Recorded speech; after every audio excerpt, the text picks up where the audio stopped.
Una introducción breve que les he querido dar y que ustedes entiendan que diabetes la puedes estudiar desde múltiples guías, ¿no? Pero tenemos una guía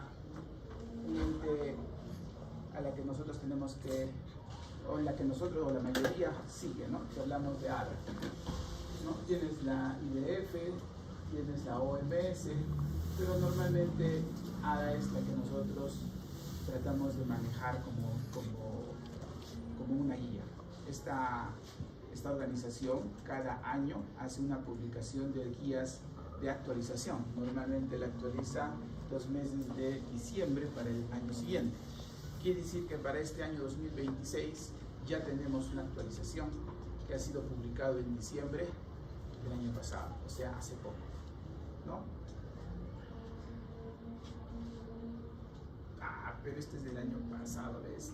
Yo les había puesto algunas pequeñas actualizaciones, pero ya se los digo igual, ¿ya? Estamos desfasados un año, pero el resto es lo mismo. Yo les digo ahorita las diferencias entre una guía y otra casi no variaron mucho. Muy bien, entonces, en esta guía no ha cambiado de clasificación. O sea, si ustedes ven la guía ADA 2026, 2025, 2024, 2023, desde que yo era residente, no ha cambiado. Ya sigue la misma clasificación en diabetes. Sin embargo, las guías sí se han ido modificando, ¿no? Tenemos una historia de guías donde sí ha habido pequeños cambios de esta enfermedad. Pero desde el 2019, en el que ADA y la OMS actualizaron los criterios, como el diagnóstico de hemoglobina glicosilada, no ha cambiado. Son pequeñas cosas que cambian, que ahora se les voy a ir comentando también.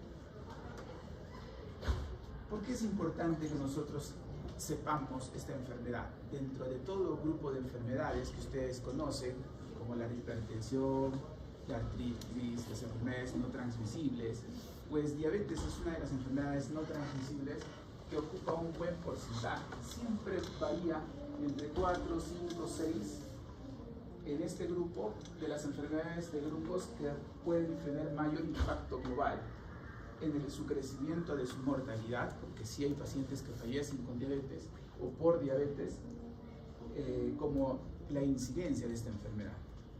Ahora, no hablamos de que los pacientes mueran por diabetes, ¿no? Porque si ustedes van a emergencia y ustedes dicen, ¿cuántos pacientes han fallecido por cetoacidosis diabética o estado hiperosmolar? No va a haber mucho.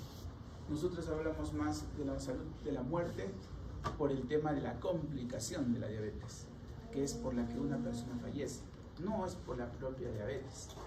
Pero prácticamente estaríamos hablando de lo mismo, ¿verdad? Porque si estos pacientes no hubieran tenido diabetes, digamos, no hubieran fallecido, digamos así.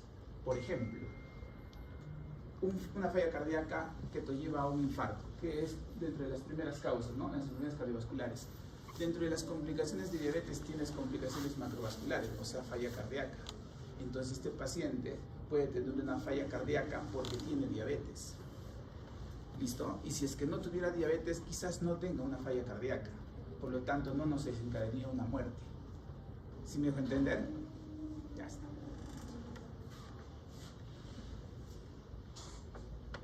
Ahora, en el mundo, prevalencia, esto no ha cambiado. La Federación Internacional de Diabetes, la IDF, ha dado el porcentaje de actualización de 6.4% en pacientes con diabetes hasta el año 2024. Esta no ha variado, por ejemplo, en la actualización que yo he realizado. Seguimos manteniendo ese promedio de diabetes en el Perú. ¿Ya? Muy bien. ¿Qué más?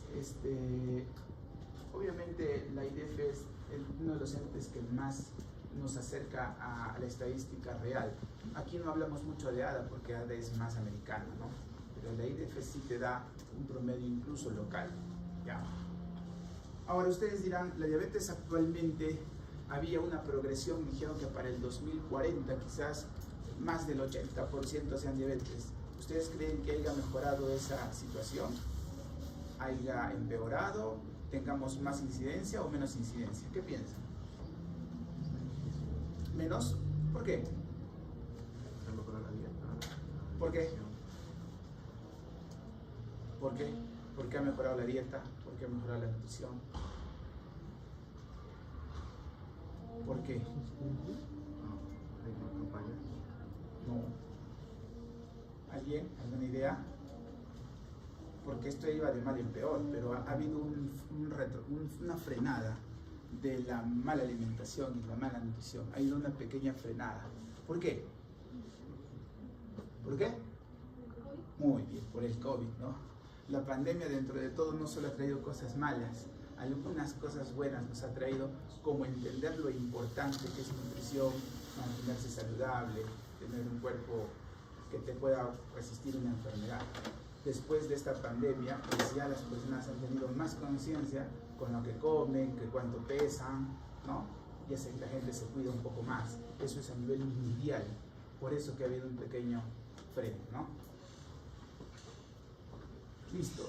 Entonces, si nosotros seguimos nuestros diagnósticos internacionales, tenemos los mismos diagnósticos de diabetes desde hace, creo que más de 9 años a 10 años, no cambian, siguen siendo los mismos.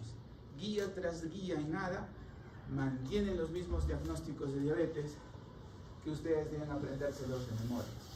¿Por qué?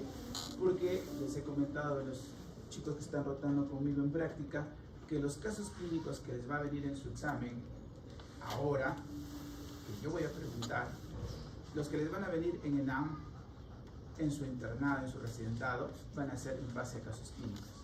Entonces tienen que aprender diagnóstico de diabetes, ¿ya? De memoria. ¿Listo? Glucosas normales, menos de 100, mayor o igual a 126 es diabetes. Test de tolerancia con 75 gramos de glucosa anhidra, te da el diagnóstico cuando tu glucosa a 2 horas mayor o igual a 200. Tienes la hemoglobina glicosilada cuando tienes valores más de 6.5%, mayor o igual, siempre es mayor o igual. Y tienes diabetes cuando tienes una glicemia al azar, mayor o igual a 200, pero que lleven síntomas, ¿no? Entonces yo siempre pregunto lo mismo y siempre les van a preguntar lo mismo porque son diagnósticos, bueno, es la tabla de diagnóstico de diabetes, ¿no? Listo, necesitas 2 pruebas positivas, ¿no? Para dar el diagnóstico, exceptuando el último que es la glicemia al azar. Tan importante es esto en el tema de los síntomas, ¿no? Si tu paciente tiene síntomas metabólicos, ¿cuáles son los síntomas metabólicos? Polidipsia, poliuria, polifagia, pérdida de peso. Alguien dijo prurito hoy día, ¿no? En el tema de los síntomas PPP, en mi grupo. Me olvidé preguntar, pero ya anteriormente he escuchado el síntoma de prurito. No sé de dónde lo han sacado realmente. ¿Es por la neuropatía? ¿Alguien ha revisado algo de prurito para diabetes? De repente somos con cabezas más rápido. Porque no lo he encontrado como un síntoma tal. Pero bueno, normalmente hablamos de las polidipsia, poliuria, polifagia, pero que todo tiene una interpretación, ¿no? Ya está. Ante estos síntomas, basta y sobre que tengas una glucosa mayor o igual a 200, ya no necesitas confirmación, ya tienes un diagnóstico hecho. ¿Ya? Chicos, estas guías también te hablan que existen exámenes más específicos, más sensibles, ¿no? Hablan del test de tolerancia oral a la glucosa como el examen que tiene mayor sensibilidad y especificidad. En la guía pasada y en esta también te hablan como la hemoglobina glicosilada, donde te dicen que no debe usarse en ciertas condiciones como anemia, insuficiencia renal, embarazo, cualquier hemoglobinopatía, ¿no? Aparte de eso, en Perú no se hace bien hemoglobina glicosilada, ¿no? La hemoglobina glicosilada te pide que tengan ciertos estándares importantes, que no los tenemos, ¿ya? Hospital Goyeneche, Hospital Honor Delgado, el Hospital de Salud, en sus reactivos, pues trata de asemejar un examen real. Pero para exámenes de laboratorio, ya que todo endocrinología depende de un laboratorio, pues necesitamos exámenes que tengan buena sensibilidad y especificidad ya para sus diagnósticos. Muy bien, vamos a hablar de clasificación de diabetes. También te hablan de clasificaciones. Esta guía te da 4 tipos de diabetes, de clasificación de diabetes. Te hablan de diabetes tipo 1, la tipo 2, la tipo gestacional y por otras causas. Vamos a ir hablando de cada uno un poquito para tener una idea básica. Como diabetes es bastante, lo que yo les he traído acá es una estructura para que ustedes puedan ir guiándose para el estudio. Pero definitivamente todo lo que les estoy dando no es todo diabetes, ¿no? Pero te sirve mucho como una guía para que puedas ir realizando. A ver,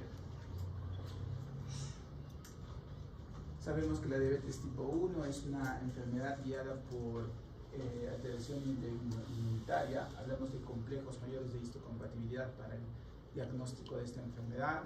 Hablas de anticuerpos, anti-GAD, anti-insulina, anti-islote, antifactor del transportador 8 del zinc. Todo eso lo vas a encontrar en tu libro. La idea no es darte todo en letras, sino te pondría un libro en que estudies, ¿no es cierto? La idea es que te dé el esquema y ustedes lo empiecen a repasar, ¿ya? Pero sí tienes que repasar diabetes tipo 1.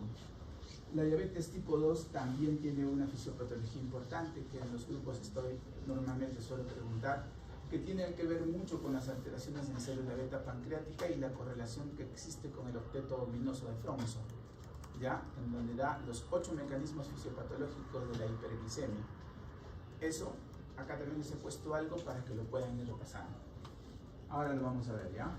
Diabetes tipo de otras causas, pues tienes las cromosomopatías como enfermedades de alteraciones en distintos cromosomas para esta enfermedad, alteraciones del ADN mitocondrial.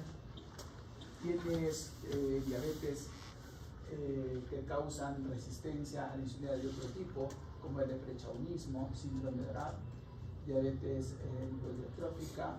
Tienes alteraciones del páncreas. Esto ya pregunté sobre alteraciones del páncreas exocrino.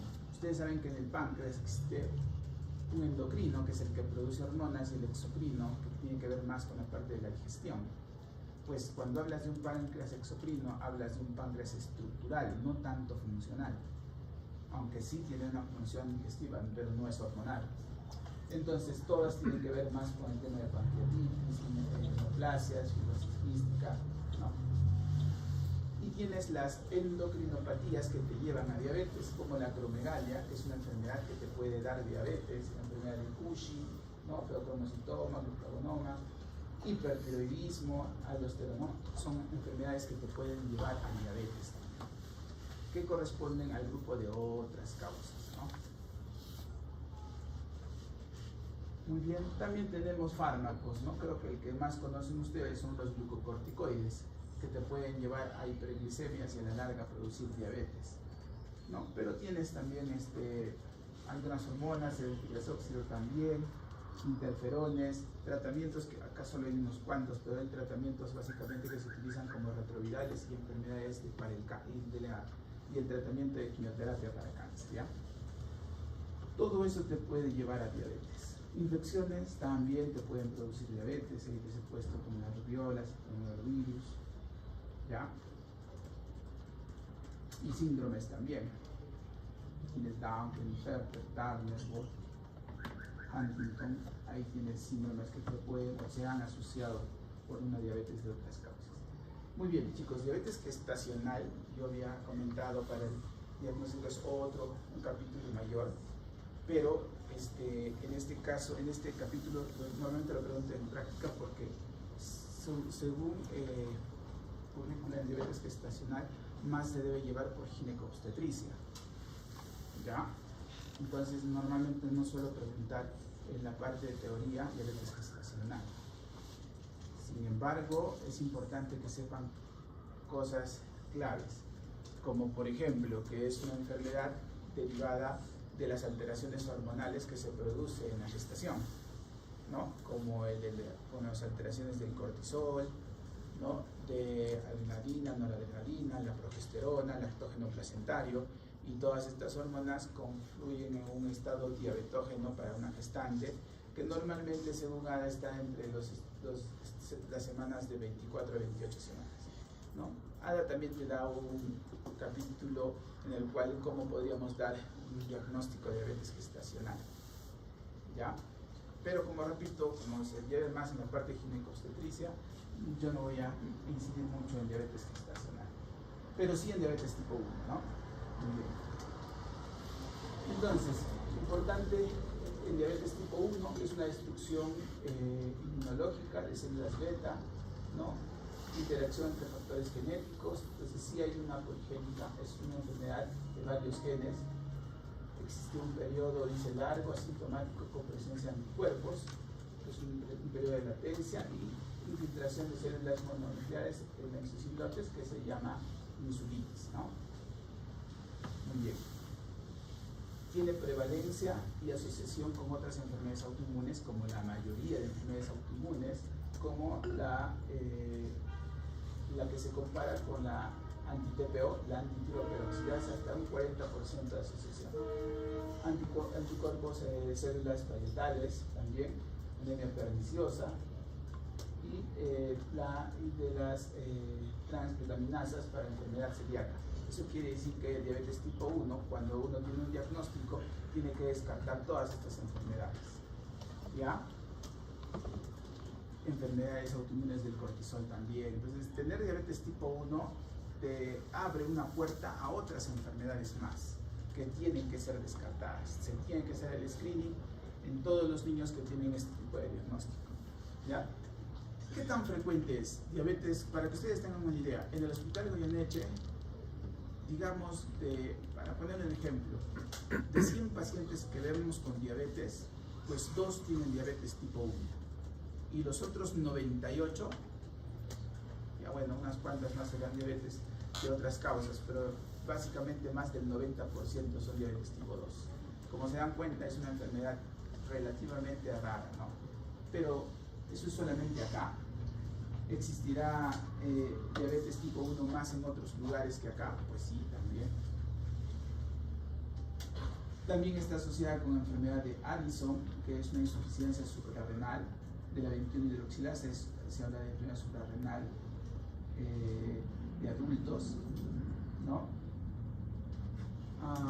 Alteraciones de la 21-hidroxilasa, que son enfermedades todas relacionadas con la falla suprarrenal, ¿no?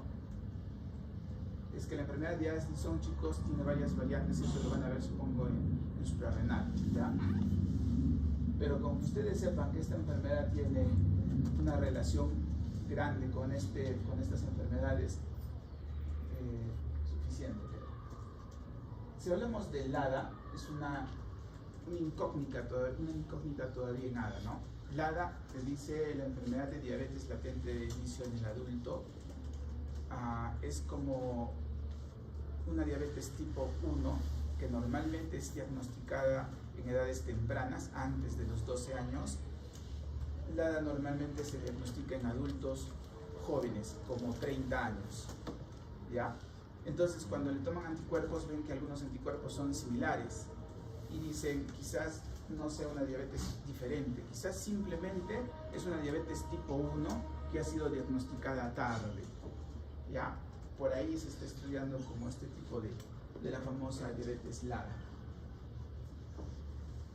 Y esta incidencia, como les digo, hay una variación. En Perú es muy baja, pero sin embargo, si ustedes ven la relación de Perú y en Finlandia, pues de 100.000 niños, dice 0.4 casos, es nada, pero en Finlandia son 54. Ven que hay bastante variación.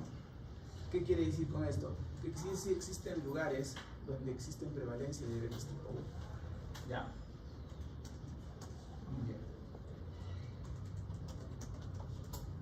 Entonces, algo solo para que tengan como conocimiento que en estas regiones, ¿no? Tienen una alta incidencia de esta enfermedad de diabetes tipo 1. ¿Y por qué? Porque tienen mucha prevalencia de estos anticuerpos.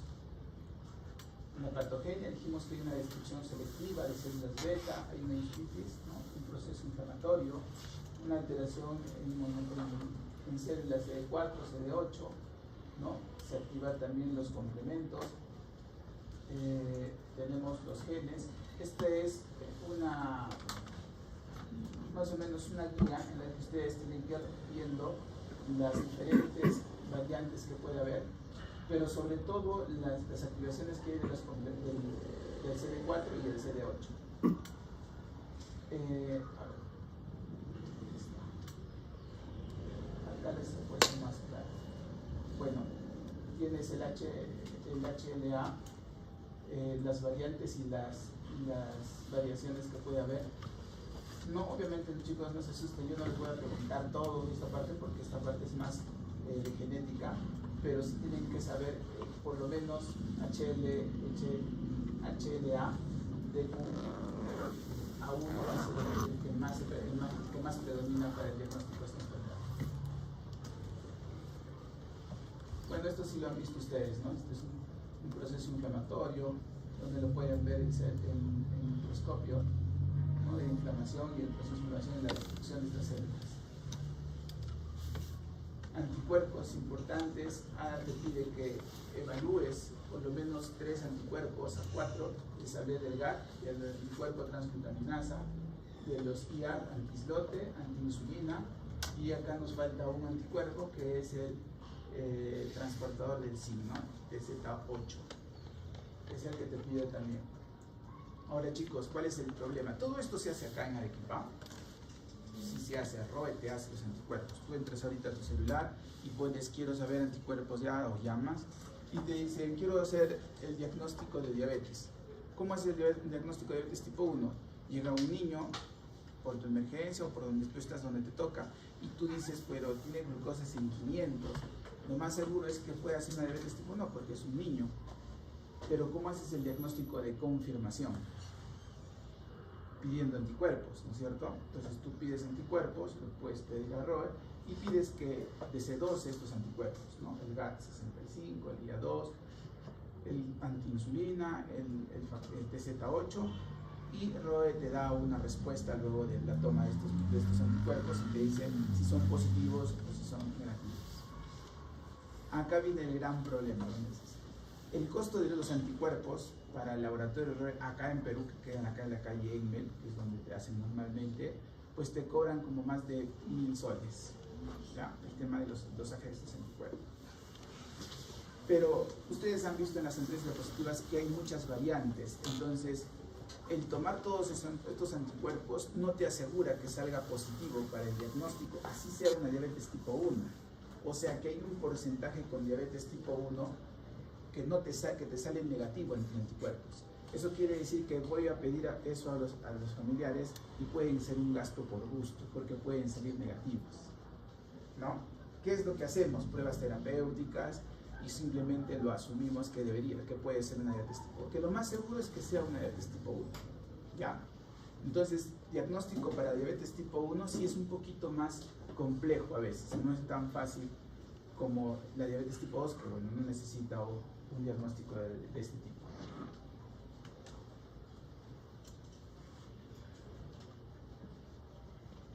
Ya está, entonces, ahora también existe otra forma, ¿no?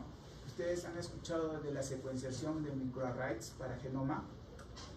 Son exámenes que se piden, el Hospital del Niño hacía una secuenciación de genes para ver si tiene alterado este tipo de genes. También es una evaluación muy costosa, no sé si en Arequipa tendría que viajar a Lima y hacerse, o enviar la muestra a otro país. Entonces, sí se puede hacer diagnósticos de esto no está por gusto, esto sí sirve, pero el costo es el problema, ¿ya?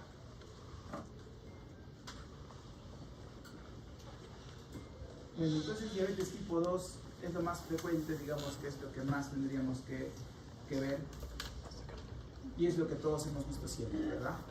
Esta imagen sí la han visto siempre, antes, ¿verdad? Varias veces, ¿o no? Ya está. ¿Cómo se llama? Candidosis nigricans, ¿no? Hasta con acrocordones, ¿verdad? Ya está. ¿Y esto cuándo se da? Cuando es diabetes. Y la resistencia a la insulina es diabetes, ¿es lo mismo? Es un estadio previo. Así es, ¿no? Es como un estadio previo. Okay. Entonces, dice dice que puede haber un tipo de alteraciones en el incremento, como la obesidad, la inactividad física, puede causar una insulinoresistencia, hay una hiperinsulinemia, incremento de esta resistencia, y a la larga sí puede dar un defecto de la célula beta. ¿Por qué? Porque esta célula beta intenta compensar con más insulina la hiperglicemia que existe en el cuerpo. Hiperglicemia que está causada ¿por qué? Por toda la fisiopatología del octeto ominoso. Entonces tu páncreas intenta forzar la entrada de esta azúcar a la célula, produciendo más insulina y más insulina hasta que empieza un agotamiento, ¿verdad? Y cuando existe un agotamiento, pues normalmente hay una muerte de la célula a veces. O a veces es una meseta de baja, ¿no? Esto está muy relacionado cuando hablamos de diabetes tipo 2, obviamente relacionas con resistencia a la insulina y con obesidad. Con obesidad central, que ustedes deben conocer que es diferente a obesidad generalizada. ¿Qué es más peligroso, la obesidad central o una obesidad global? ¿Y por qué? La grasa visceral, ¿no? ¿Y qué tiene la grasa visceral? La que es inflamación. Es la que produce una inflamación, es una grasa metabólicamente activa, ¿no? Distinta a la grasa periférica. Muy bien. Entonces, esta resistencia a la insulina, pues llevada por una obesidad central, puede producir hiperglicemia, una disfunción endotelial, dislipidemia, ¿verdad? Una inflamación en general, hipertensión, hígado graso, ENAP, etcétera, etcétera, muchas cosas. Pero para obesidad, para diagnóstico de diabetes, sí debes conocer síndrome metabólico, que es una pregunta muy clásica que hacemos nosotros. Entonces, tienes la guía de la OMS y la guía de la ATP3. Normalmente nosotros más enfocamos diagnóstico para la guía de la ATP3, ¿no? Es un poco antigua, como lo ven ahí, pero hasta ahora sigue vigente para hacer un diagnóstico de síndrome metabólico. Entonces tienes 1, 2, 3, 4, 5, así como tu mano, 5 dedos de tu mano para hacer un diagnóstico de síndrome metabólico.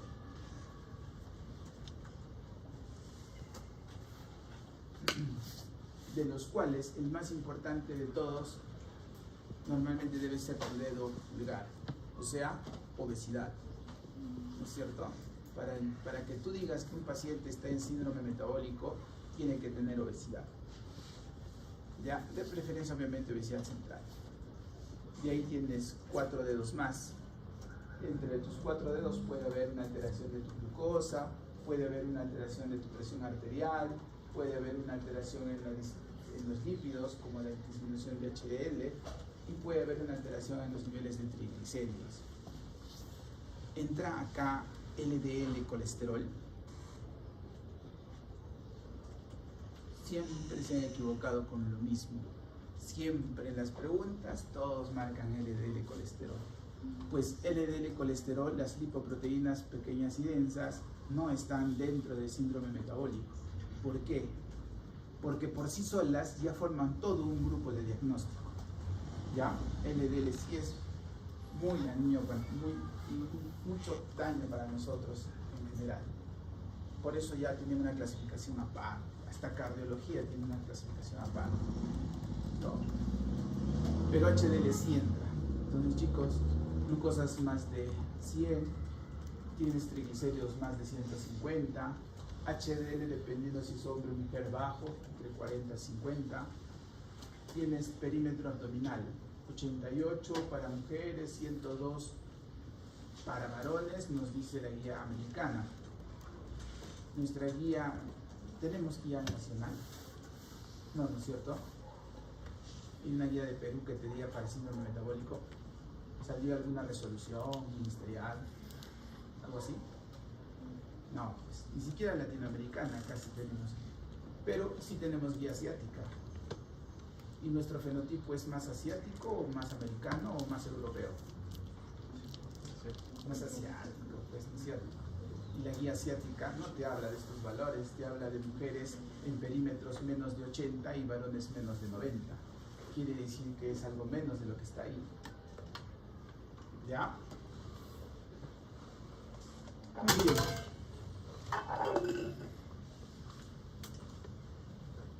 Entonces, tienes 8 mecanismos de los que hablamos para esta diabetes que puedes ir repasando, como 2 alteraciones pancreáticas, como una disminución de las células beta, de la función de las células beta, y un aumento en la secreción de glucagón. Tienes un defecto en hígado, como el aumento de la gluconeogénesis y la producción de glucosa. Tienes una disminución, como es el efecto incretina. Si han escuchado de los nuevos fármacos, ¿verdad?, que han llegado a Perú para la pérdida de peso, como el GLP-1 y el chip, y las mezclas que se usan para el tratamiento de obesidad, pues ese efecto incretina lo tenemos que conocer. Tienes un aumento en la captación de glucosa o la alteración de glucosa en ciertos neurotransmisores en el que te llaman a consumir azúcar. Tienes un aumento en la lipólisis. Tienes una disminución de la captación de glucosa por el músculo. Y finalmente tienes una alteración en la absorción de glucosa por el túbulo contorneado proximal, ¿verdad? No era distal, ¿no? Era proximal. Así es. Muy bien. Si hablamos de efecto incretina, tienes 2 células L, células K, que están en yeyuno y colon, para la producción de estos GLP. El GLP-1 es una incretina que se traduce como un efecto que tenemos en nuestro aparato digestivo como tal, para permanecer o para presentar mayor producción de insulina en las etapas de comida. ¿Y cómo se dieron cuenta de esto? Viendo el efecto que se produce a la respuesta de insulina a la glucosa oral y a la glucosa endovenosa. ¿Cómo así? Simplemente te dieron de comer 100 gramos de glucosa, puede ser un caramelo, un chocolate, lo que quiera, y te pusieron la misma cantidad de glucosa por la vena, directo a la vena, como decimos, ¿ya? Y se dieron cuenta que en los tiempos y los efectos, pues cuando existe una vía oral, los tiempos van y suben a la par. Quiere decir que nuestro sistema digestivo está correlacionado en la producción de insulina a raíz de la ingesta de consumo de azúcar. ¿Listo? Pero cuando lo colocas a la vena directo, hay un desfase. La glucosa se eleva rápido, pero no existe una elevación de insulina, como sucede en la parte digestiva. Ese es el efecto incretina. ¿Listo? Es el poder que tiene nuestro sistema digestivo en avisarle a la célula beta para la producción de insulina acorde al consumo de carbohidratos simples, o sea, azúcares. Eso no pasa cuando lo ponemos directo a la vena, ¿ya? Ese efecto es un efecto normal, pero cuando tienes diabetes o estás empezando una enfermedad, el efecto se altera. Bien, chicos. Muy bien.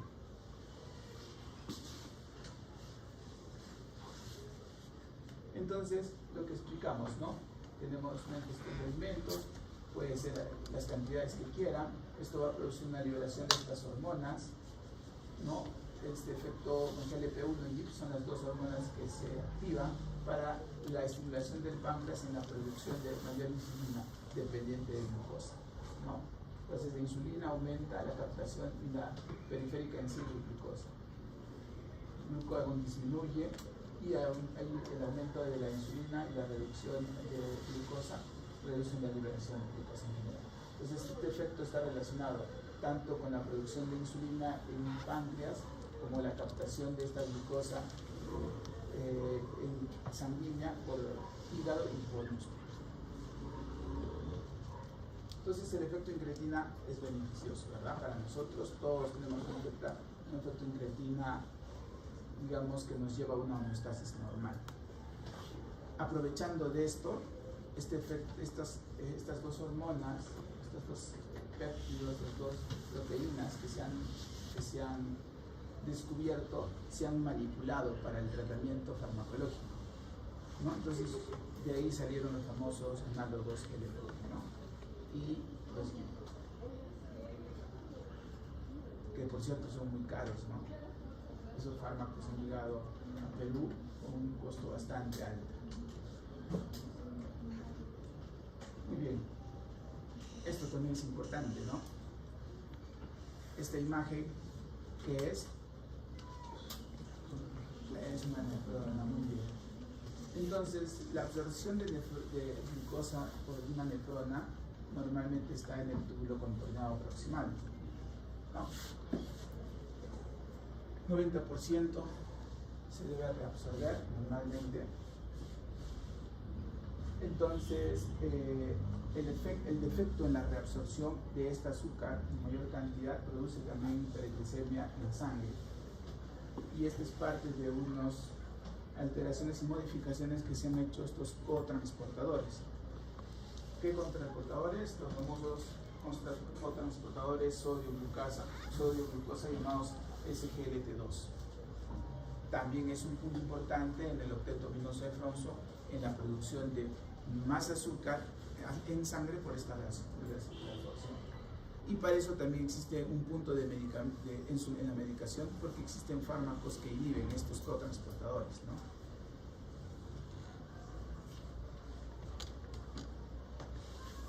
Muy bien. Entonces, esta enfermedad, el diabetes tipo 2, pues claramente en el tiempo tiene un avance.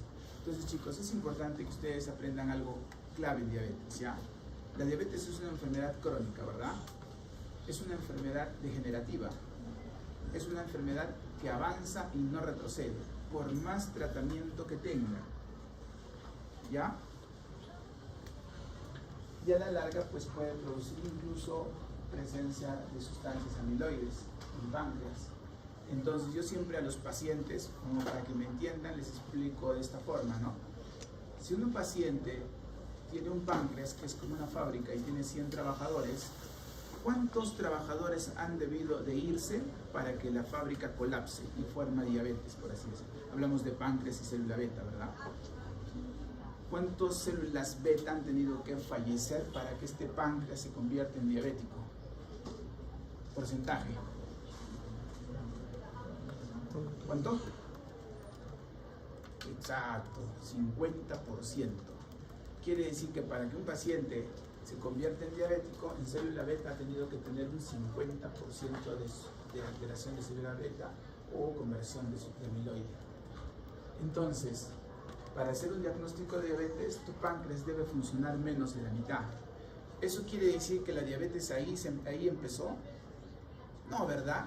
¿Qué quiere decir? Que un paciente con diabetes, la evolución de la enfermedad debería aparecer por lo menos 5 o 10 años atrás. Quiere decir, si un paciente es diagnosticado de diabetes a los 40 años, quizás su enfermedad empezó a los 30, ¿no es cierto? Para que hasta los 40 ese páncreas colapse. No, ya está. Entonces hay una historia natural de la enfermedad que está relacionado con la resistencia a la insulina, que le voy a pasar. Y una vez que tenemos un ciclo en el cual podemos hacer una prevención, ¿no? Donde existe la resistencia a la insulina y existe toda una función de célula beta, pues hay un punto de corte para el diagnóstico y el diagnóstico de esta propia enfermedad. Y de acá para acá, pues ya puedes ver las complicaciones microvasculares. Pero las complicaciones macrovasculares no empezaron cuando empezó la enfermedad, sino mucho antes incluso, ¿ya? Y obviamente ya luego de esto ya no es prevención, sino ya hablamos de tratamiento, porque ya es diabético. Entonces el diagnóstico como tal implica mucho en el seguimiento y el tratamiento del paciente. ¿Y en qué tenemos que hacer prevención? En pacientes que tengan riesgo de diabetes, ¿verdad? ¿Como quiénes? Como los que los papás son diabéticos y tienen antecedentes familiares de primer grado, ¿verdad? Entonces es un alto nivel de protección que debe ser. Si alguno de ustedes, que estoy seguro que lo hay, tiene un papá o una mamá con diabetes, pues espero que después de escuchar esta clase ya estén haciendo algún tipo de prevención y no consumir azúcares, porque tienen un alto grado de convertirse en diabético. ¿Ya? Yo les digo a ustedes porque todavía son alumnos, porque yo he tenido docente, no era mi docente, pero era un médico endocrinólogo que terminó con pie diabético. O sea, es el colmo del endocrino, ¿no? Conociendo todo esto y cómo terminó con pie diabético y amputación todavía. Saben que tener un pie diabético quiere decir que es un paciente que no se controla, ¿verdad? Que le importa 3 fósforos su enfermedad, como que dice. Entonces, eso hay que ver. Muy bien, chicos, entonces de eso se trata. La famosa diabetes LADA o diabetes 1.5, como denominación antigua, de hecho por ahí lo van a encontrar también. Habíamos dicho que corresponde más a una enfermedad que inicia en el adulto, pero se correlaciona a la diabetes tipo 1. Entonces habla mucho de una diabetes tipo 1 de evolución lenta. Aún eso está en la estaquía actual, como que todavía no tiene una denominación propia y quizás haya una duda que exista realmente una diabetes LADA. ¿Ya? Muy bien. Factores involucrados en la evolución lenta y parcial de la destrucción celular.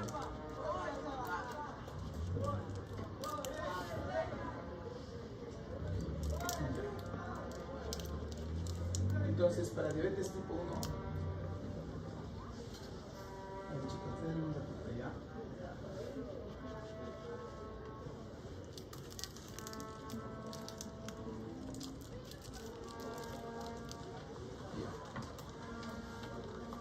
Con razón, pues es que es del año pasado. No se preocupe. No hay mucha variación, pero hay algunas unidades. Ya. Bien, chicos, entonces, diabetes LADA, si hablamos algo de esto, la predisposición genética para diabetes tipo 1 dijimos que es muchos genes, es poligénica, ¿no? Y si la contribución de genes protectores para evitar la destrucción de célula beta también existe.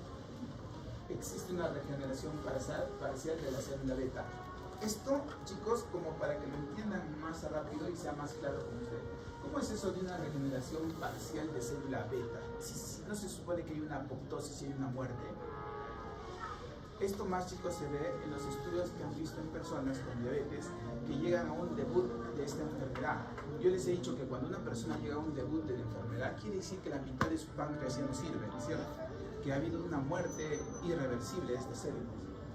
Pero lo que se ha demostrado es que también, si es que haces un tratamiento oportuno en el momento, hablamos de una insulinoterapia, se ha demostrado por histología que existe una recuperación parcial de célula beta. Y esto nos lleva digamos, a que la enfermedad pueda aliviarse para el futuro. Recuerden lo que les he dicho, la diabetes es una enfermedad crónica que no se cura, progresiva, inevitable, ¿no es cierto? Que siempre va a progresar. Entonces, si tú ves un paciente que naturalmente su enfermedad va a progresar dependiendo de si no se cura, pues si haces una regeneración parcial, le vas a dar una expectativa de vida mejor. ¿Ya? Simplemente para eso. No estamos hablando de cura de diabetes. Y hablando de esto rapidito, antes de que se me vaya, ¿alguien de ustedes ha escuchado cura para diabetes? Varias veces, ¿verdad? Está en las redes sociales. ¿Y cómo alguien ha podido realizar algo de esto? Ya. Hablan mucho de una cirugía metabólica. Ya, chicos, cuando ustedes ven, bueno, esta es la cirugía que te cura la diabetes. Y efectivamente, hay cirugías que pueden ingresar, como hacen los cirujanos. No estamos hablando de las bariátricas, sino de las cirugías metabólicas como tal, que hacen pequeñas resecciones específicas de la parte digestiva, en la cual van a evitar la absorción de carbohidratos, para que estos carbohidratos no entren a sangre o entren en pocas cantidades. Entonces, a la larga, tú haces controles de glucosa en sangre y pues está todo bien. Pregunta, ¿esta cirugía metabólica nos curó la diabetes o nos las controló? Controló, ¿cierto? Nos controló. Porque si tú conoces la fisiopatología de diabetes, pues no es de que te hayan puesto otro páncreas o que esté todo bien funcionando normal. Simplemente te ha controlado la enfermedad. ¿Ya? Lo mismo pasa con ciertos pacientes que hacen un periodo especial de ayuno, de dieta, de estilo de vida, y incluso llegan a un término que no se llama cura, sino se llama remisión. ¿Sí? Ada también te habla sobre remisión de diabetes y tiene una definición. ¿Cómo es? La remisión de diabetes es cuando los pacientes tienen controles normales sin tratamiento, con controles de hemoglobina glicosilada en valores normales. Así se define una remisión en diabetes. ¿Ya? Ya. ¿Qué más tenemos acá? Reducción de tolerancia, no se preocupa, reducción de tolerancia. Esto no hay mucha relevancia. Pacientes no requieren insulina al diagnóstico, estos son pacientes de 35 a 60 con anticuerpos positivos. Se asume que es una diabetes LADA y se evalúa el péptido C y definir el riesgo de que requiere insulina en LADA o no. ¿A qué se refiere esto, chicos? Hay pacientes que tienen anticuerpos positivos y por ahí presentan niveles de glucosas alterados. Lo que hablan en la evaluación del péptido C es para ver si es que estos pacientes tienen reserva de insulina todavía. Entonces se habla de una progresión lenta que quizás no necesite tratamiento. ¿Ya? También son casos bien raros. Los anticuerpos que dijimos que tienen prevalencia, como ven ahí, el antigat es el anticuerpo que tiene más prevalencia en porcentaje.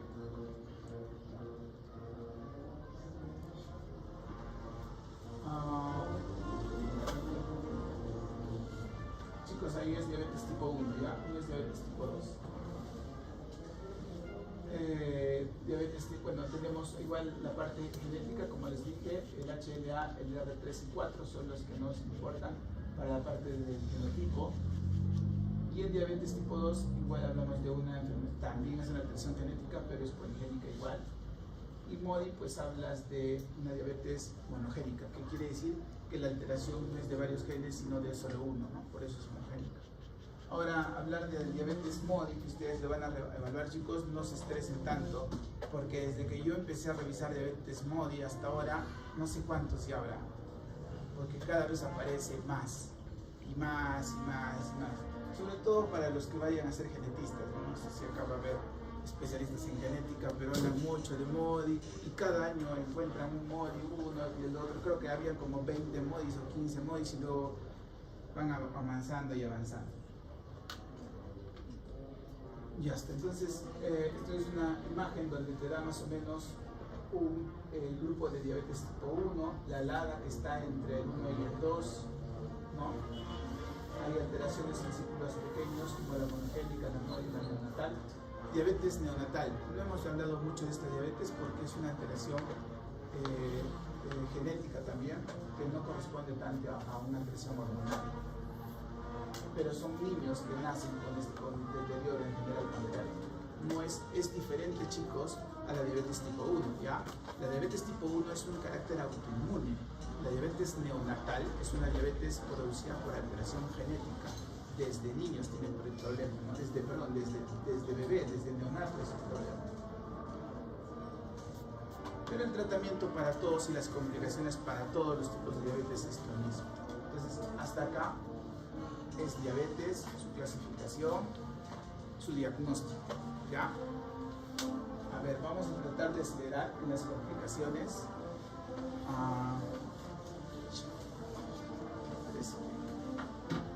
Y vamos a tratar de acelerar esto, ¿ya, chicos? Igual ustedes se van a quedar con las diapositivas y hay que tratar de revisar. Me parece que la clase es muy corta para ustedes. El año pasado se daban 2 clases por cada tema, por lo menos eran 2 clases con diabetes. Ahora vamos a tratar de resumir todo en una sola clase. Y eso implica que ustedes tienen que leer más también, ¿ya? Muy bien, entonces, la complicación de diabetes, tienes 2 tipos. Esta ya está catalogadas como alteraciones vasculares de pequeños vasos y de grandes vasos. Cuando hablas de alteraciones macrovasculares, se refieren a alteraciones en el sistema nervioso central, que son vasos grandes, las alteraciones cardíacas, ¿listo? y las alteraciones de las enfermedades arteriales periféricas. ¿Ya? Todas esas corresponden a alteraciones macrovasculares.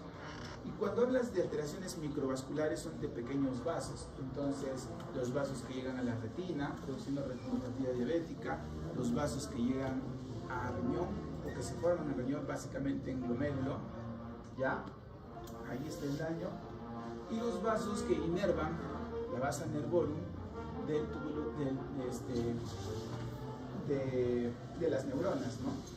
de la fibra de la neurona, hablamos del axón, ¿no? Es el dendroeje, tiene una vaina especial que se llama Schwann, la vaina de células de Schwann, la vaina de mielina producida por células de Schwann, y esta vaina produce una alteración en glucosas altas, como el principio importante que se llama desmielinización, o sea, pierden estas vainas de mielina. ¿Por qué? Por alteraciones en los vasos nerviosos que irriga estas partes de las neuronas. Y ahí empieza la neuropatía. Ya está. Chicos, yo no quiero que aprendan todo esto de memoria, pero sí quiero que sepan que existe. ¿Ya? Simplemente eso. De repente, si pueden aprender alguna vía, estaría bien. Pero con que sepan que existe, está bien. ¿Cómo produce los daños la glucosa en el cuerpo? En este caso, en las alteraciones metabólicas que se dan por la glucosa. Tenemos acumulación de productos finales de la glucosilación avanzada. Tenemos la acumulación de sorbitol, esta es la vía de los alcoholes o la vía de los polioles, se llama. Disrupción de la vía de las hexosaminas, disrupción de la vía de la proteína C quinasa, sobreexpresión de la polimerasa ADN de ribosoma, esa es otra alteración, y incremento del estrés oxidativo, que creo que es lo que más han escuchado en algunas enfermedades oncológicas, ¿no? Todas estas son vías metabólicas que están implicadas en las alteraciones y complicación de diabetes. No solamente en la neuropatía ya, sino también en las demás alteraciones de complicación de diabetes. Pero, ¿por qué puse algo de neuropatía primero? Porque la neuropatía, si escuchan alguna pregunta, es la primera causa de complicación de diabetes. ¿Ya?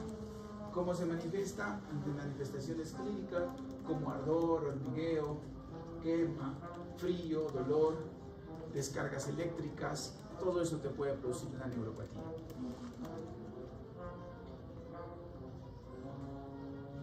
Si hablamos de una nefropatía, pues ahí tienes una alteración mayor. Digamos que de todas las complicaciones crónicas de diabetes, la nefropatía es la complicación más severa. ¿Ya? ¿Por qué? Porque pierdes todo el equilibrio interno y el medio interno, ¿no? Entonces, obviamente en diabetes este es el problema más grave y más costoso también, ¿no? Diálisis, todo el proceso que normalmente tienen estos pacientes.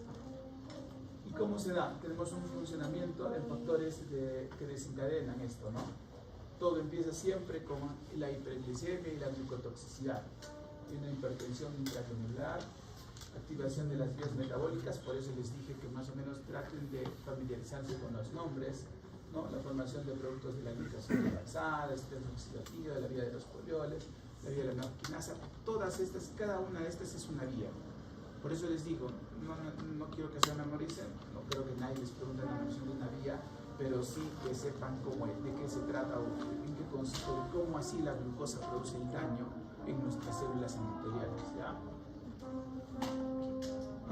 Cambios hemodinámicos, obviamente luego que ya hay un daño va a haber un cambio hemodinámico como una hiperfiltración glomerular, un aumento de la recepción de glucosa en los túbulos proximales, ¿no? Hay una vasodilatación de la arteria deferente y una vasoconstricción luego de la arteria deferente. Entonces, ahí más o menos les he puesto un mapa algoritmo para que ustedes se guíen de cómo inician los daños al riñón. Hay un daño estructural progresivo, un engrosamiento de la membrana basal glomerular, una expansión mesangial, esclerosis glomerular y una glomerulosclerosis global. ¿Dónde está el daño nuclear? En las células mesangiales, podocitos, ¿verdad? ¿Se acuerdan en la parte del glomérulo? Hay un aparato yuxtaglomerular, ¿verdad? Células mesangiales, podocitos, por ahí empieza el daño. ¿Cómo empieza el daño en la neuropatía? Tenemos axón, cilindro ejes axón, desmelinización por vaso nervo, lo dijimos, y bueno, por ahí empiezan los daños, ¿ya? Y la conducción es alterada. En este caso, la hiperfiltración es lo primero que empieza. Muy bien. ¿Qué más? Hay una etapa inicial de hiperfiltrado, luego una microalbuminuria, luego hay una macroalbuminuria, disminución progresiva de la tasa de filtración glomerular y luego viene la enfermedad renal terminal. Todo esto tiene una progresión y obviamente nosotros en el endocrino lo vemos ¿hasta dónde? Hasta acá. Cuando ya el paciente entra en una enfermedad renal crónica avanzada y una falla renal terminal, acá, el último proceso de todo el proceso de diabetes, ¿quién lo ve? El nefrólogo, ¿no? O sea, si se pone todo esto lo puedo evitar, aquí sí que soy un buen endocrino.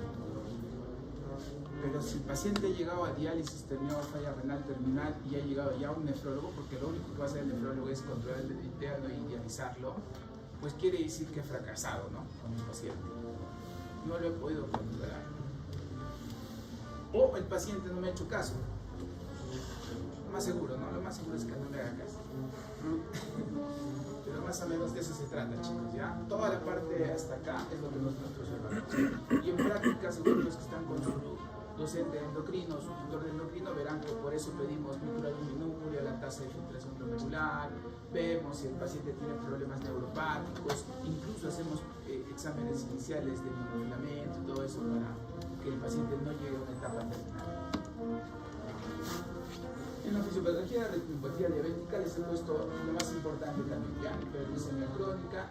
Si se dan cuenta, prácticamente es lo mismo. Formación de producto diurética, solución avanzada, estrés oxidativo en la vía vascular, es lo mismo que produce un daño microvascular en la retina. Pérdida de los plebiscitos, engrosamiento de la membrana basal capilar también, ¿no? Hay aumento de una permeabilidad vascular, hay una isquemia en la retina, una esquema retiniana, oclusión papilar, áreas de hipoxia, hemorragia vítrea, porque eso se ve con fondo de ojo. Ustedes ya han hecho oftalmo, ya está. Entonces, cuando vayan a un oftalmo, van a colocar unas gotitas en los ojos de sus pacientes, van a agarrar un oftalmoscopio, lo van a ver así nariz con nariz a su paciente, en un cuarto oscuro, y cuando miran hacia el ojito de su paciente, van a mirar las hemorragias vítreas, van a ver los desprendimientos, incluso de tracción de retina, y edema macular diabético. Es lo que más te enseña el oftalmólogo que veas, ¿ya? Entonces, más o menos ahí se van a acordar. Y en pie diabético también tenemos hiperglicemia. ¿Este pie diabético es microvascular o es macrovascular? ¿Cómo es el daño? ¿Micro? ¿Y la enfermedad arterial periférica del pie diabético y la isquemia diabética no se produce? ¿No le toman un Doppler a tu paciente diabético para ver cómo están sus arterias, sus venas? Entonces es mixto, ¿no? El daño del pie diabético es mixto, ¿ya? Muy bien. El pie diabético es todo un capítulo también, chicos, ¿ya? Todo un capítulo. Pero importante que sepan fisiopatología, cómo se produce, cómo hay una pérdida de la estructura, tanto en la fisiopatología como en la parte fisiopatológica y anatómica del pie, ya las dos. Hay una pérdida de la sensibilidad, ¿no? Deformación del pie, por eso es la anatomía. Hay una neuropatía autonómica, hay una piel seca, hay unas fisuras en piel, eso hemos visto en algunos pies seguro en práctica. Pero normalmente, chicos, los pies tienen que ser húmedos, ¿no? Por eso dice, o no, o deben ser secos. Normalmente tus pies tienen que ser húmedos, ¿ya? Entonces el diabético se reseca el pie, se reseca toda la parte del talón, sobre todo si agrieta y empiezan las heridas. enfermedad vascular periférica, obviamente, hay una macroangiopatía también, una alteración en la perfusión, el deterioro de la función inmune, ¿no? Y esto puede dar incluso unas infecciones frecuentes y graves. Hablando de infecciones frecuentes y graves, en diabetes se produce una alteración por la infección o no. O sea, un paciente con diabetes tiene mejor respuesta o peor respuesta ante una infección. Peor. Muy bien. ¿Por qué?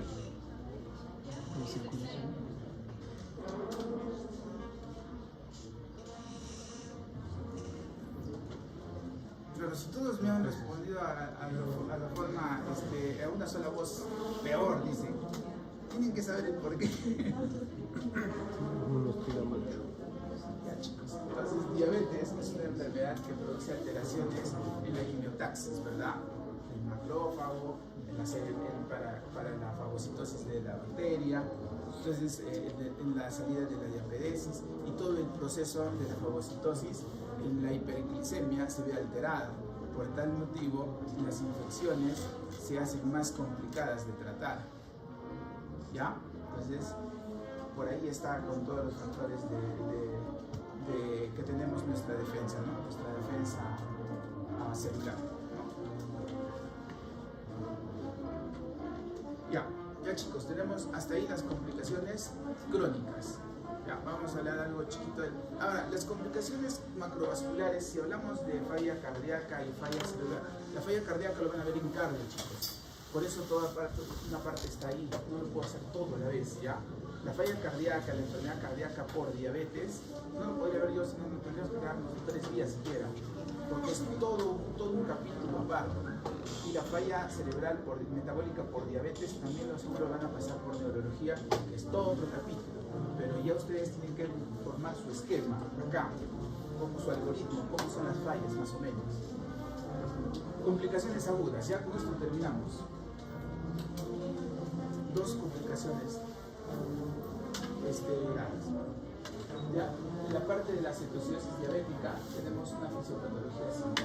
Deficiencia o absoluta de insulina, obviamente le va a llevar a un aumento de glicólisis, un aumento de la producción de ácidos grasos libres por el hígado, va a producir cuerpos cetónicos, que se llaman cetogénesis, va a disminuir las reservas alcalinas, esto que va a llevar a una acidosis. Ya, más o menos está fácil de entender. En el tema de estas hormonas, cuando esto pasa, existen unas hormonas contrarreguladoras de la insulina, ¿no? Van a tratar de compensar nuestro cuerpo, van a tratar de disminuir la captación de glucosa, van a aumentar la gluconeogénesis y van a... ¿Por qué? ¿Por qué harían esto? Si se supone que hay harta azúcar, ¿por qué producen más azúcar? Si se supone que nos tienen que equilibrar, no desequilibrar más. Si ya tengo 500 de glucosa y mi hígado va a producir más azúcar todavía. ¿Por qué? Porque no está la célula. Muy bien, porque tu cuerpo no entiende por qué hay un estado de ayuno, ¿verdad? La glucosa hay en cantidad, pero no está en la célula, está fuera de tu célula, está en el torrente sanguíneo. Y es lo que pasa, ¿no? Incluso la gluconeogénesis se activa y esto como que empeora todo el ciclo. Entonces hay una hiperglicemia, una pérdida de agua, pérdida de electrolitos, una disminución de la función renal, una glucosuria, diuresis osmótica y una deshidratación. De todo esto, ¿qué es lo peor? La deshidratación. Por eso que el principal objetivo de una cetoacidosis, ¿cuál es? Hidratar a tu paciente, ¿ya? Ese es el principal objetivo, la hidratación. La fisiopatología del estado hiperosmolar hiperglicémico es muy similar. La diferencia es que no se producen cuerpos cetónicos, pero prácticamente tu cuerpo entra en un estado semejante. Se entiende que tu cuerpo está en un estado de ayuno, se supone que no tienes azúcar en sangre, ¿no? Por eso se producen todos los procesos, pero en este caso los niveles de glucosa son tan altos que desplazan el sodio y se produce un estado hiperosmolar. ¿Qué es la osmolaridad? ¿Alguien? Ya se olvidaron, ¿no? De la pre. La osmolaridad es la cantidad de solutos según solvente, ¿no es cierto? Hay solvente y hay solutos. Mientras más solutos hay en el solvente, es más hiperosmolar, ¿no es cierto? Entonces, ¿de qué solutos estamos hablando? De la glucosa y del sodio, ¿no es cierto? Entonces hay mucha azúcar, hay tanta azúcar que aumenta tu osmolaridad. ¿Listo? Desplaza el agua y el sodio empieza a bajar falsamente, no es realmente que baje tanto. ¿Qué es más peligroso, una cetoacidosis o un estado hiperosmolar? Normalmente el estado hiperosmolar tiene mayor riesgo de muerte, ¿ya? Y tiene mayor riesgo de alteración cognitiva incluso. Esto es lo que a algunos les he preguntado y siempre les van a preguntar y les seguirán preguntando. Entonces, también a aprenderse, ¿ya? Es la tabla clásica de la diferenciación de los criterios de cetoacidosis y estado hiperosmolar. Glicemia, se dice que en cetosis diabética, más de 250, justo lo me ha tocado hoy en día, ¿no? Así están todos los días. Yo que no tengo voz todavía, peor todavía. En cambio, en el estado hiperosmolar, chicos, las glucosas llegan a más de 600. ¿No? Entonces, esa es una de las diferencias, que en el estado hiperosmolar las glucosas suelen ser mayores. La otra es obviamente el pH, porque si hablamos de una acidosis, el pH tiene que estar alto o bajo. Bajo, muy bien, tiene que estar bajo. ¿Y cuánto es nuestro pH normal? 7.35, 45, ¿verdad? Entonces ahí tienes un pH bajo normalmente, ¿no? Mientras que en el estado hiperosmolar normalmente suele ser normal, ¿ya? ¿Y el bicarbonato en el estado cetósico, en la acidosis, es alta o baja? Ese es gas, simple, ¿no? Parte de neumología simple. Bajo, ¿cierto? ¿Y el CO2? Alto, ¿cierto? ¿Se puede compensar o no? Bien, ya está. Entonces, bicarbonato normal para acá, punto de corte es 18, no es 22 o 24, como nos dicen en la parte que nos enseñaron en neumología, más es el tema de puntos de corte que nos dan en la guía, que es 18, ¿ya? Menos de 18 hablas normalmente de una cetoacidosis, una acidosis, y más de 18 hablarías más de un estado hiperosmolar. Y obviamente si es menos de 10, entre 10 y 15, o entre 15 y 18, el estado severo es mientras menos bicarbonato tengas, ¿ya? ¿Eso dónde lo ves? En tu AGA, pues, ¿no? Llega tu paciente a las 2 de la mañana, descompensado. ¿Qué es lo primero que se va a hacer el paciente? Lo estabilizas el ABC, ¿no? Que respire, ¿no? La hidratación, la circulación, que esté estable, todo, y luego de inmediato su AGA. Le sacas su AGA, lo llevas a la corriente, se va al residente, lo saca a la maquinita, lo pone y la máquina te trae en 3 minutos tienes todo el AGA, donde tienes todo esto. ¿Ya? Por eso es importante saberlo, reconocer. Saber aprendértelo de memoria, ya desde ya tiene que hacerlo. ¿Ya? Después se les hace muy fácil, chicos. Cetonas en orina puede haber, obviamente, en casos de cetosis diabética. El suero también, la podemos usar las dos. Lo correcto es medirlo en sangre, no en orina, pero lo más práctico y rápido es orina, ¿ya? Osmolaridad sérica es variable en la cetoacidosis, pero obviamente un estado hiperosmolar debe ser hiperosmolar, o sea, mayor de 320. ¿No? El anion gap, ¿qué es el anion gap? ¿Se han hecho esto? Sí, ¿no? Más o menos. La diferencia de cationes y aniones, ¿verdad? Los cationes, sodio, potasio, aniones, bicarbonato y cloro. Sacas la diferencia, ¿verdad? Y sacas más de 10 en los estados leves, más de 12 en los estados severos y menos de 12 en el estado hiperosmolar, ¿no? La alteración del socio. ¿Cómo hay la osmolaridad? ¿Alguien se acuerda, chicos? Hay dos tipos de osmolaridad, ¿no? La osmolaridad efectiva y la osmolaridad convencional. La osmolaridad es 2 veces el sodio más la glucosa entre 18.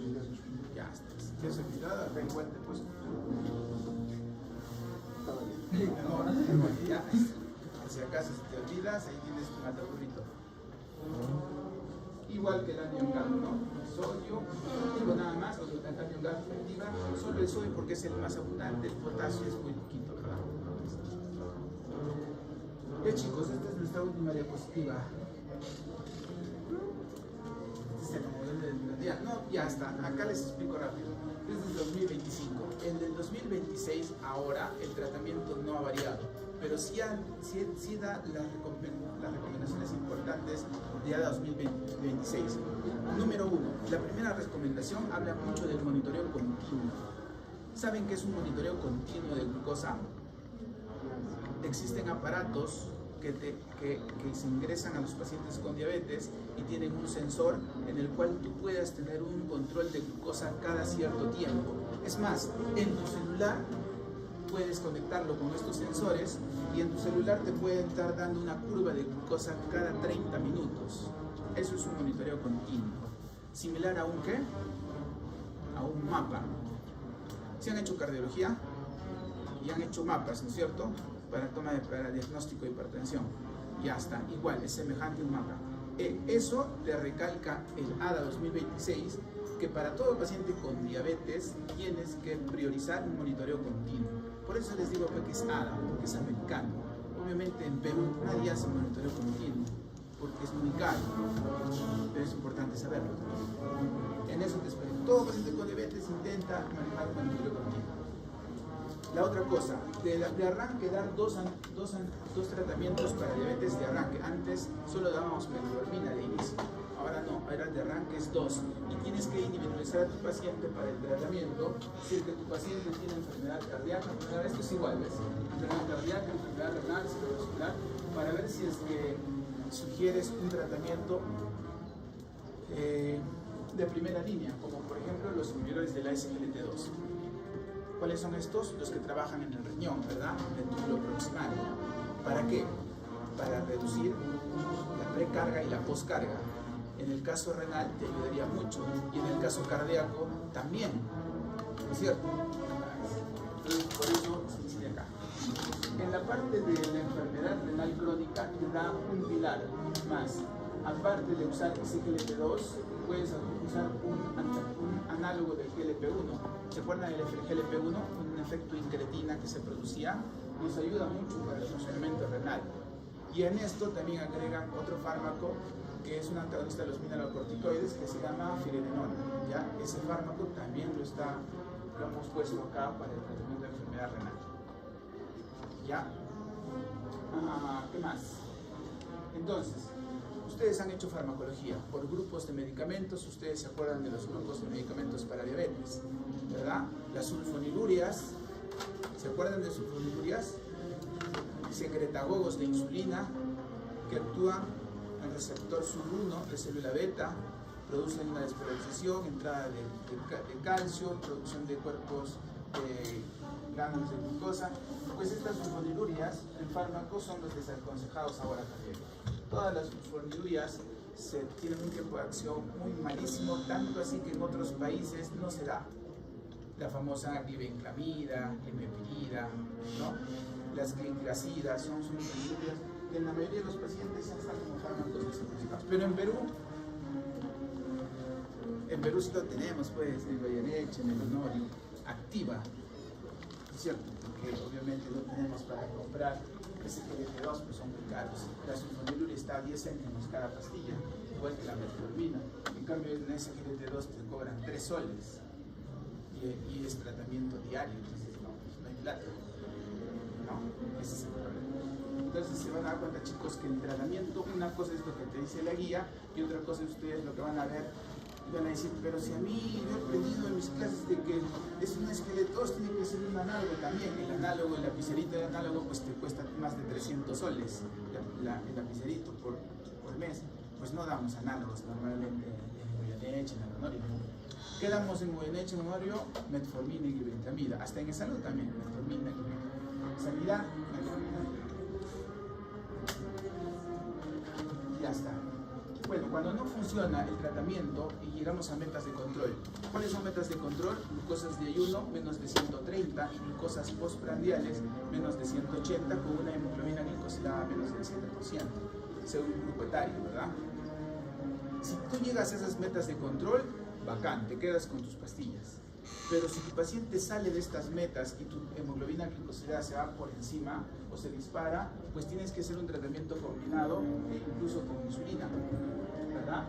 Entonces, no ha logrado el control glicémico tras el tratamiento anterior. ¿Qué le ponemos? Insulina. Y ese es otro tema. Insulinización basal, chicos, esa insulina ya no lo voy a poder manejar porque es otra cosa aparte. Repasen insulinas por su parte, pero ¿qué tienen que repasar? Tipos de insulina, clasificación de insulina, análogas, humanas, de acción corta, de acción intermedia y de acción rápida.